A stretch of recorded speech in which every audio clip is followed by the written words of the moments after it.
Good evening and welcome to Africa News Network First Fast Live. My name is Cindy Mabi. Good to have you. Our top story this half-hour: independent radio station Jacaranda FM is feeling the heat as one of its big advertisers ended a 2-decade-long relationship with them. This after breakfast show co-host Morake compared white people to bullies. The comedian and actress says it's unfair that black people must treat white people equally after 1994. She was having a conversation with her co-host Martin Bester when she made the comment on South Africa's transition to democracy. In justifying the withdrawal of advertising from the station, furniture group Eric Barnard Meebles say they will not commit their advertising spend to a company that mixes business with politics. Morake, who was in conversation with her co-host Martin Bester, made an analogy about the transition period, saying, and I quote, "It's like a child whose bicycle was taken forcefully away from him, and then the bully says, no, share the bike together, don't be like that," end quote. And the key question now is, are advertisers justified to withdraw their advertisement contracts from Jacaranda FM, or could this be mediated differently?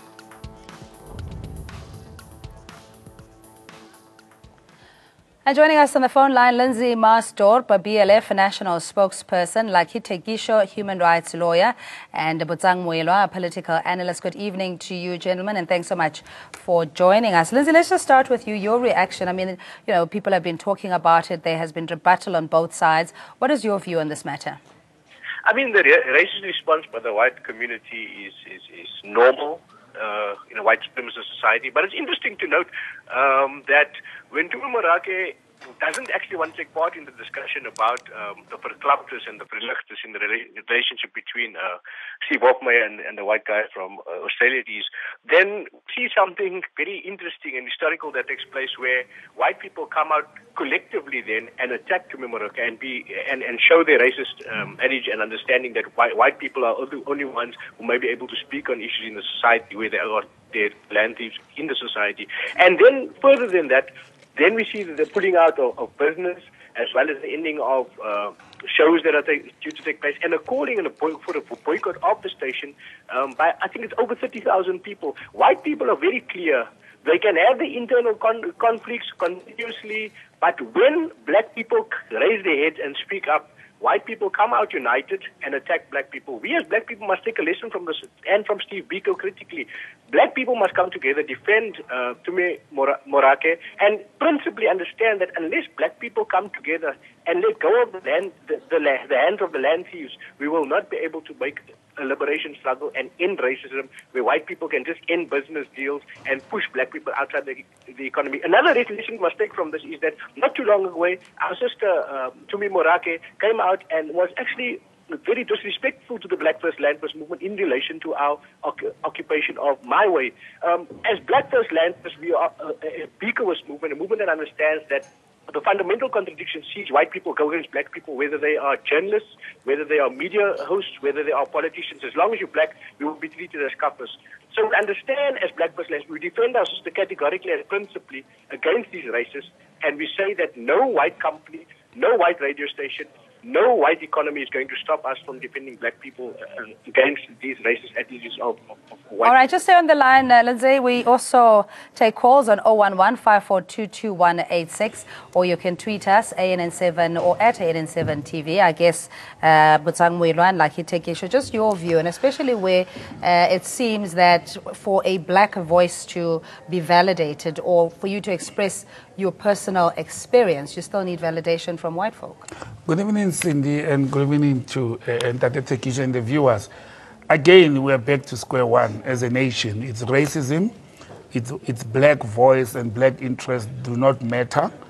And sadly, it happens to a predominantly white, followers station like Jacaranda FM. I do listen to Jacaranda. Me too. As a matter of fact, but we know that it's predominantly white listened radio station. But what is interesting is, Cindy, when you started introducing this topic, you correctly said a comedian and a radio personality. Now, comedians make jokes. They make joke of the head of state. They make jokes of us as analysts. They make jokes of public servants and other celebrities. She said a statement in passing, which is a factual, correct statement, that white people who were racist, Some are still racist. They were born with racism, and they were bullies. It is not something we should be apologetic with as black people. And I'm very actually disappointed again with SANEF, the way they come up with undertone statements in defense of their journalists. When it's white journalists who are under attack from organizations that, like the Black First Land Movement, SANEF rises, they go to court. But a young black woman stands up and raises facts about how white racist people during apartheid era, not now, were bullies and were bullying people into actually losing their belongings to a settler minority regime. SANEF becomes toned down and they don't even defend the poor lady and they expect them to apologize. But the racist organizations, white monopoly capital kicks in again. We bring politics into this matter and they withdraw their interest in investing and making business with Jacaranda FM because of a statement of a journalist, a statement of a person who makes jokes with quite a number of things. And again, it's racism. It's black people being undermined in their own land, and we cannot continue like this. We must draw a line. You know, Cindy, I was saying to somebody earlier on when I accepted an invitation to this invite to say, I'm a human being before I'm Botsang. I'm Botsang before I'm a political analyst. But I'm black before I'm a political analyst, and I should not shy to say we should not accept. And being black is a lived experience. And I mean, I want to talk about the, and Lindsay, help me through this particular, maybe seeking clarity in my mind, that the hypersensitivity, especially among white people, whenever we raise the issue about apartheid, the manifestation and the legacy of apartheid, that is seen to be racially divisive or reverse racism. So, like, yes, just your analysis of that. I think we must be honest that the majority of white people in our country has not accepted the new democratic system or government, but let's say system for this instance, because when black people are supposed to talk about issues that matters in their lives, it becomes a problem. Now, we think for us to be able to deal with these issues, we need to have more Tumi Morakes. You know, we need to have more people who can be able to speak out about racism and arrogance of some of the white people, actually most of the white people in this country. And if we are going to do that, at least perhaps we can move. But secondly, those people who does not want to change, like for instance this furniture shop, I think we as blacks must come together and be able to use our buying power and not support such people in this country. All right, so let's just hold the thought, Lucky. We've got a caller, Tabiso in Johannesburg. Thanks for your patience. Good evening to you. Good evening, Cindy, the panelists and the viewers. You know, the last speaker that has just spoken now took the words out of my mouth. What the white monopoly capital is doing is what we as African black people must also do. Withdraw our buying power. You see what has happened with KPMG. Behind the scene, the white monopoly capital has gone to KPMG and said, you change this report. If you don't change it, we are not going to use it. Remember, you get more money from us than maybe what you get from these other people. So go and withdraw the report. Guess what the KPMG did? Exactly that. African people, black people, we must start using our buying power to make sure that the Ruperts of today begin to realize that without us, they are nothing. Without us, they are no more. The money that they got it because we allowed them to have it. Thank you, Cindy. All right, Tabiso, thank you so much for that call. Lindsay, just your reaction. Is this the best way to resolve this matter in a country, of course, that is pro-democracy, inclusivity, the appreciation of minority rights equal to everybody else? Is this the best way? We will find there's now a white group, Afrikaner, saying boycott Jacaranda. On the other side, hearing black people saying boycott the white business, as it were. Well, we know that in this country, the only people who have rights are whites. We can see that because Tumi Morake is unable to voice a clear position on the construction of black people as the oppressed people in relation to the settler colonizer. And if she does that, we see that Eric Barnard withdraws 100,000 a month deal towards Jacaranda, and we know that has implications. You still there, Lindsay? All right, we're going to have to try and get him back. His phone line just cut off. Batsang, you know, it's Heritage Month, for crying out loud. In December, we have Reconciliation Day. 1994, we are all jovial in the serpentine queues, etc. Rainbow Nation. Fast forward 2010, World Cup. You know, everybody goes crazy, and we still have these kind of situations. Is it that we don't have enough intellectual debate, so we're not creating the spaces where people can express their prejudice and we can get it out of the way? We are not an honest nation. We are not honest about the atrocities and the residual of the apartheid racist system, and that's the first problem. The second element is black people were brainwashed and taught in this country to be very forgiving. Long before 1994, we were brought up and taught in church to be a forgiving people, to be a forgiving nation.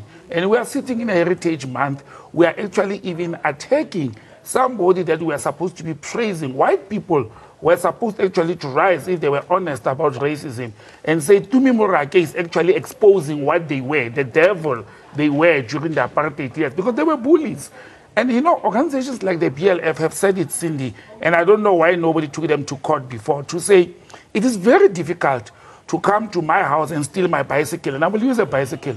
And in this question, the land. And you go and you change that land, or you use black people labor to develop and change that land, or you paint that bicycle a different color, and you expect me as the owner of that bicycle after to can buy it from you. And this is the situation that Tumi was explaining, to say they will take what belongs to you. Then when it's time for you to repossess and claim what rightfully belongs to you, they will say to you, let us share. But what black people did, the mistake is, they will say, yes, let us ride this bicycle together. And Tumi is being punished for that.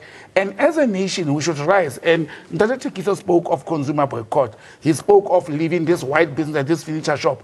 It has happened in South Africa during the 80s, whereby white business was shut out. We've got the buying power.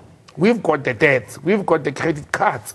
They have the business to sell to black people in order to flourish. If we don't rise and unite as a nation and as people to say they cannot continue to treat black people the way they are treating black people, then we are a doomed nation. Yeah, but it's part of the intolerance as well, when you raise issues about racial inequality, economically and otherwise, that, you know, the question is, why don't you make your own bicycle? You know, what have you invented? We've now moved on from apartheid, so you can develop a new nation, so to speak. Yes, it's possible for us to do that, but remember, we have less of the economy than them. So obviously, that's where government must come in, and we must also concede as a black government that I think we have not been doing what we are supposed to do. Yes, we have tried to do a lot, but there's still a lot that we need to do in relation to the issue of the race relations and the economy.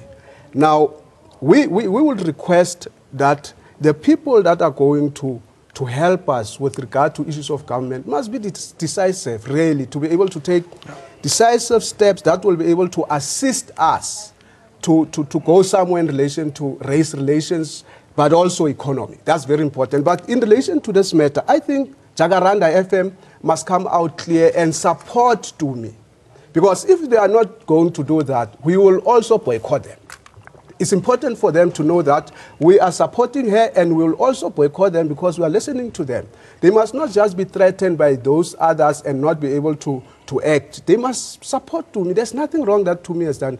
There is freedom of expression and of media, and those things must be respected. Just hold that thought, because how far do we take it? Now there was boycott spur after that racial incident happened there, and we saw the Afrikaners, or some at least, you know. We'll coordinate ourselves. Yeah, no, hold that thought. I just want to take a caller. Temba in Mpumalanga. Good evening to you. Hello, and how are you? Hi, I'm fine, thank you. How are you? I'm black and proud, and how?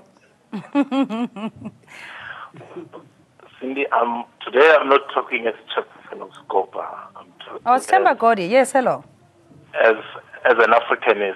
I think the challenge that we have in our country, it's a situation where in this democracy, when we speak, it's hate speech. When they speak, it's freedom of speech.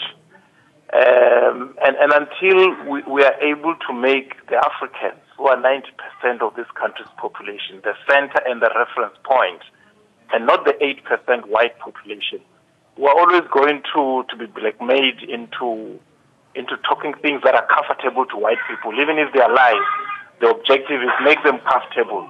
Don't speak the truth. And I think what Tumi did and said is actually the kind of truth that white people need to hear. That the settlement of '94 was based on a compromise that allowed them to feel comfortable and feel safe, but it was not necessarily the truth. Mr. Godi, thank you so much for that call, calling us from Mpumalanga as an African, saying that the center of our focus, Lindsay, should have been the African child, the proverbial Thandi, who historically had been excluded, intergenerationally deprived, that we missed an opportunity to make that the focus as opposed to making white people more comfortable. Your view?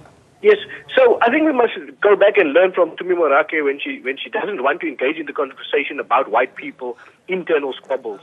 Our duty is to see black liberation too. Oh, Lindsay, it's so unfortunate. Your line just dropped again. Hello? Oh, there you are. There you are. Okay, continue. And to end racism, we have to take back the land. Black people must come together and essentially understand we must take back the land. But we must also build institutions and push the radical economic transformation agenda. It's very important that all black people from all walks of life, radio presenters, politicians, understand that no matter who you are, where you are as a black person, even if you think you're better, white people will come out and in some moment they will deal with you categorically, because to them we are all just another couple. That's a very important lesson we must take from this, that none of us can escape racism as long as we remain landless. The only way to defeat the settler colonizer and to end racism is to take back land, to radically transform the economy and ensure that the black majority benefits from the land and the wealth of this country, so that we can build credible institutions there where racism cannot thrive, and institutions that are black-centered, where we don't see people pulling out of business purely because they are black people merely raising their voice.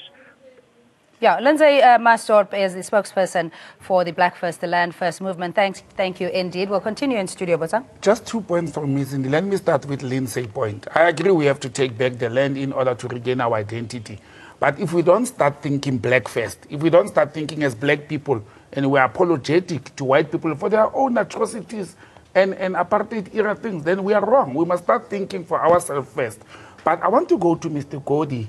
I like what he said earlier. He spoke like actually Mr. Godi of the APC. You know, yes. They think as Pan-Africanist. But there's one element that I disagree with him. He says every time black people talk, there's a hate speech, and white people talk, there's a hate speech. Black people don't hate white people.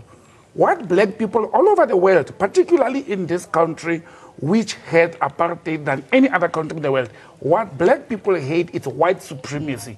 It's exactly what Tumi has done by standing up and raising a factual issue, and white supremacist steps in. Yeah, and I think what Timber was saying is that, you know, when we speak about issues of the past and how materially it still affects black people, it's regarded as hate speech. No, but it's when not. But when white people say anything around apartheid or whatever it is, it's regarded as freedom of speech. Just hold the thought. We have Figile in Johannesburg and Alex in Kempton Park. Good evening to you. Hi, Figile. Hi, Sandy and Lucky Teki Show, my homeboy. And what about Botsang? Why only racist? Botsang captured. Hey, Batong. Hey, Banna. Guys, thank you for the topic. Cindy, I will make you an example. We as black people, we talk too much. We don't empower each other. I'll make an example, Cindy. I'm the only black person who owns a vehicle tracking company. No, even one insurance company wants to use my tracker simply because I'm black. So for black people, in order for them to progress in life and in the economy, for example, I was very disappointed when my government announced that they are going to have a BRICS bank. for how long will we have foreign banks? We want to start our own black-owned bank that is going to finance Cindy Mabi and Lucky Tekisho. Yeah, but I get baby steps, and this is Figile Bili, by the way. What's your website for your tracking services, so other people can take a look at it and see if it's a viable option for them? Look, it's www.fixtrack.co.za. Lucky Tekisho was there to see it. He owns a car, but it's got a white-owned tracking company. All right, Figile, let's okay, all right, much appreciated. Alec in Kempton Park, good evening to you. Hi, good evening, Cindy, and to your guests, man. Man, 2 points. The first being that what Tumi had to say, there's nothing wrong with it at face value other than the factual matrix of what she's saying, and I think that gives rise to this pushback, or whatever you want to call it. Not that I want to use the word pushback, because it's not a justified pushback. But the fact of the matter remains is that we have an unresolved discussion that's snowballing throughout South Africa, and it's increasingly polarizing the thing, and it's based on mistruths and fallacies of argument. And unless we deal with the factual issue and unpack the facts of the assertions, the truth is the truth. And yes, black people's situation and the oppression of black people happened. We cannot get away from that. But the fact of the matter remains is that we have to come to terms with a way forward. Now, I'm not trying to apologize or trying to find a middle ground or whatever, but what we see is an increasingly polarized society, and the rhetoric is getting worse and worse and worse. We all know that ended in the Second World War for the Jews. Yeah. So what I want to ask you, and I appreciate your call, number one, and secondly, that we agree on the fact that we need a more healthier environment to discuss these things without anybody necessarily feeling that they're being maligned, in this case, between black and white. But how do you then speak about how apartheid still manifests itself in the majority black, how South Africa is one of the most unequal societies in the world, and this is because of a construct of apartheid. It wasn't because of the evolution of black people to choose this kind of demise. You've also got to admit that if you look beyond South Africa, you'll see the exact same set of circumstances. And you'll see it on a number of levels within societies, intra-societal, and internationally as between countries, the West versus the rest, etc., etc. I'm not saying it's right, I'm not trying to justify it, I'm saying it's a fact. Unfortunately, within the South African context, and in the African context as well, beyond South Africa's borders, it is a legacy of human nature and the systematic manner within which human beings go about their business as towards their self-interest and pursuit of their self-interest, and a winner and loser Darwinian type of situation, as opposed to a collective communal situation. And you see that exact same phenomena taking place within the ANC at the moment. Mr. Mchunu, on your program today, was talking about that within the ANC. Yeah, so we're just clubbing too many things, but I hear you. But the phenomenon. Yeah. I think what we're talking about here is about white supremacy. Correct. Versus, and whites certainly believe, whites, to the extent that they believe they are superior, they are supremacists. They certainly believe that. And to the extent that that makes them racist, so be it. It is that. Okay, but the fact is you can't stop them feeling that way. Okay, all right. I have to take other callers. We're literally out of time. Simelani in the Eastern Cape, good evening to you and thanks for calling. Good evening, ma'am. Hello? Yebo baba, kunjani? Siyaphila. Ngifuna sister explain more. Mamela ke benifuna uphendula kulombuzo othi kuthele into thina singenakwazi uzithengele zethu ibhayisikili. Awukwazi sisi. You know, ndike ndazama ukwenza umcimbi wegarage. Ndaya enansikeni kumasipalathi wami kwafika kungumlungu ofala ba makenza lo process. Ayizange yenzeke lo nto leyo sisi. As a result ndadliwa imali. Nangoku ndifuna uthenga umtshini o engineering awukwazi ukufumana awuthengiselwa next.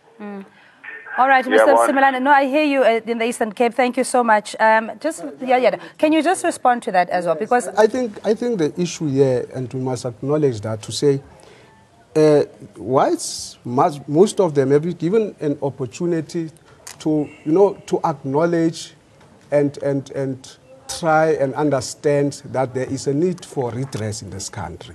They were given the opportunity. They were not forced. They were saying, please, understand that we are struggling and there is redress. But now they never took that opportunity. Hence, their behavioral patterns up to now. But now what needs to happen? I think government must really come in now. We know government must come in very strongly and be able to force them to acknowledge that there is redress that is needed in this country. Because they have been given this space, but they never used it. Now, this is a time for black people to benefit, and we must not be apologetic for it. All right, we're going to have to leave it there, gentlemen. Thanks indeed. And Alec in Kempton Park, if you're still watching, that ANC Youth League hitting out at corruption in Limpopo debate is coming up just after this. And fixtracks.co.za, fixtracks.co.za is a website you can visit for vehicle tracking system as proposed by Figile. We'll take a quick ad break. We'll see you shortly.